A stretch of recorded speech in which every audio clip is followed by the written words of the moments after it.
Hello friends, I'm Kim Passable. I'm a transgender woman. We can do anything. I wanted to talk today about seasonal affective disorder, known as SAD, which is very problematic because it's not about being sad. I get depression. Clinical depression is a body. It's a physical disorder. Your body slows down. It tries to hibernate. And then everything gets hard. People tend to get sick easier. People don't want to eat or interact. They withdraw from other people. And it isn't because they are sad. Sometimes they get sad because they have depression. So it's something that I deal with every year. Tried to get to a warmer climate to see if that would help, but financially it is expensive, and so many of us who suffer have to just kind of deal with it. And so the holidays, which is for a lot of people is a great time, and I do have nice holiday memories in my life. I also have lots of memories and lots of fears of being sick and feeling very alone and emotionally unbalanced during the winter months. So I don't look forward to it. I have antidepressant medications, which I take throughout the year. I do therapy on a regular basis throughout the year because it's much harder to do if you just sporadically try and start in the winter time. So I have that set up year-round so that when I'm struggling, it's available to me. Another of the tools that I use to survive this time of year are friends. They are my supports. Now, I don't lean too heavily on any one person, and I try to inform people well ahead of time that this is a known problem with me, and that I'll be asking for help, that I don't want to burden them, and that they can tell me if I need to look elsewhere when I seek out help. But I've done really well in the last just couple of years, finding people who are fantastic. They'll listen a little while, and then they'll tell me they're tired or they're busy, and that they'll push me to move on. And it's working out really well. Right now, no one I don't think is feeling burdened by me, and generally I'm getting enough support to feel really well. Another of the tools that I use that helps with my seasonal affective disorder is light. So seeing light is good. Going outside during the day as much as possible, opening up the curtains and soaking in some of the sunlight. I also have special lights. They are broader spectrum, and they're pretty much just LED lights. But I look for ones that are sunlight, bright light, to get some UV. And I will literally lay in bed with my lamp tucked up under my shirt so that I will get direct exposure for maybe 15 or 20 minutes. Maybe I'll put it behind me. Maybe I'll lay in bed under a blanket with no leggings on so that my skin is exposed, and I'll have that light. And LED lights don't get very hot, so I can just lay in bed with them. It is important that you don't that I don't fall asleep, because there could be a buildup of heat and I could get burned, or there could be a fire, which is unlikely, but we take safety. But this gives me some absorption, and I can feel for a day or two afterwards sort of an additional burst of sort of, I just feel better for a few days. And so sunlight helps with vitamin D. I don't really know. I do know it helps. It's what's suggested, so I do it. I don't know why all of the things that I do work, but they're what doctors and professionals and people who have dealt with this type of condition for years have told me to try.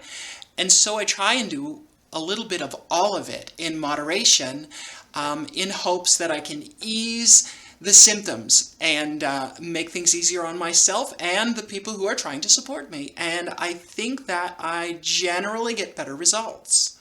Being my authentic self is freeing. It's liberating. It can be very balancing.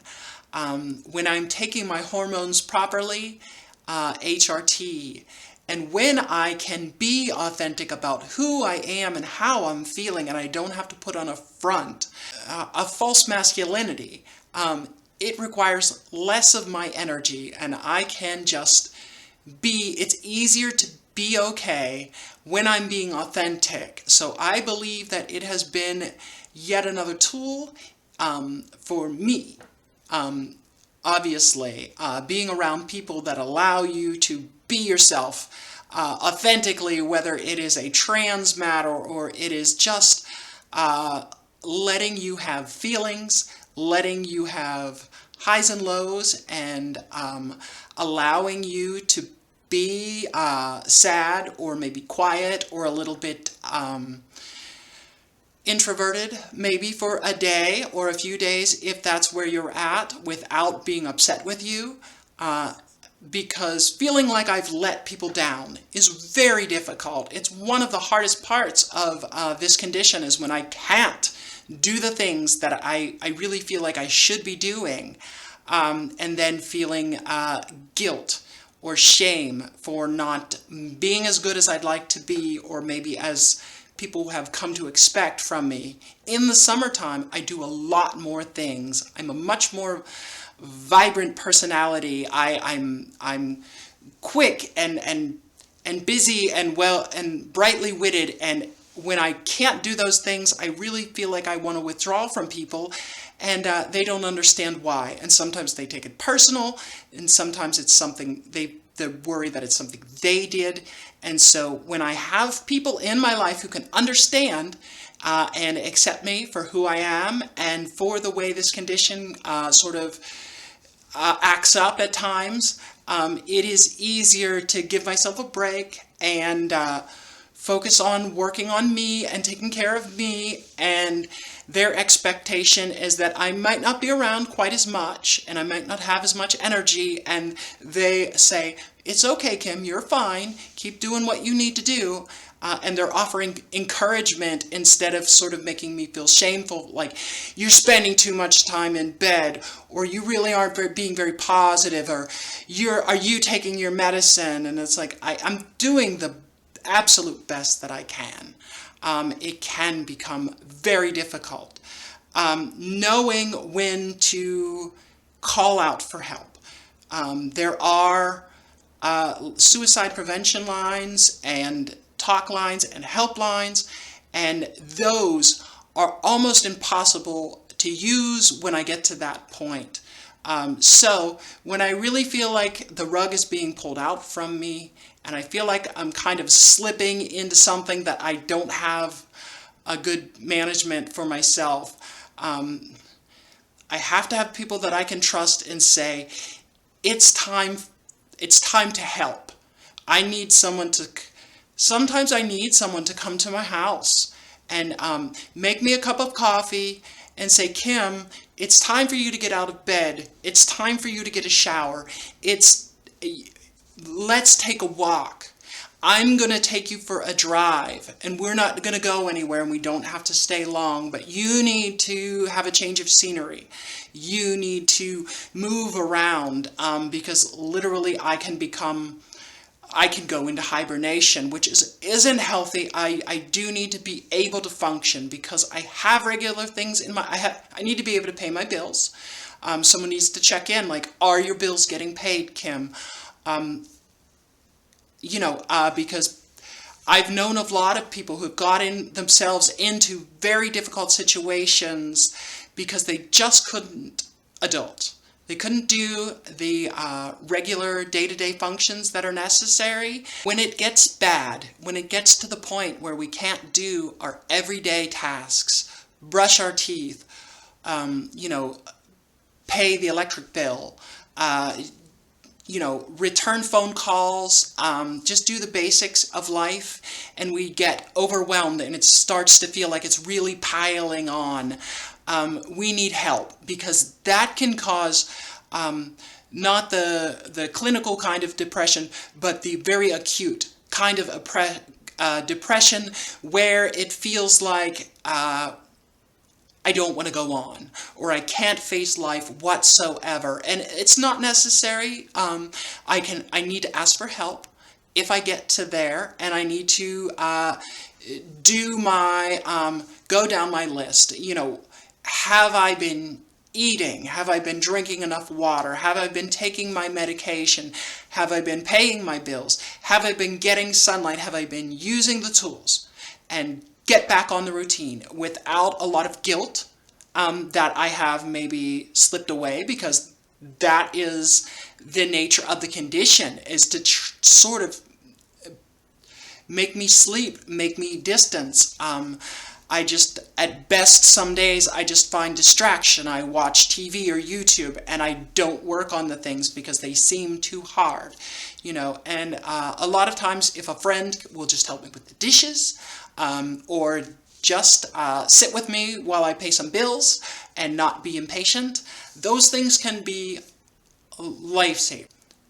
I want for all of you to reach out when you need help, and know your supports, and be a support. It feels good to help a friend. Don't get overwhelmed. Be willing to say, I can't give all your support. I love giving you support, but I can't give it all, and we need to find you other supports if that's necessary. Reach out and look for help. There are lots of helplines and support communities. And if you are prone to this type of condition, I recommend that you don't wait until this time of year to build your communities. You want to do that year-round. You want to let people know that this is a seasonal thing for you, and that, give them permission to check in. If you're doing well, say hello. And if you're not doing well, try and say hello. I'm Kim Passable. I hope that some of this has been interesting or educational or informative for you. And I'll see you soon. Thank you. Bye.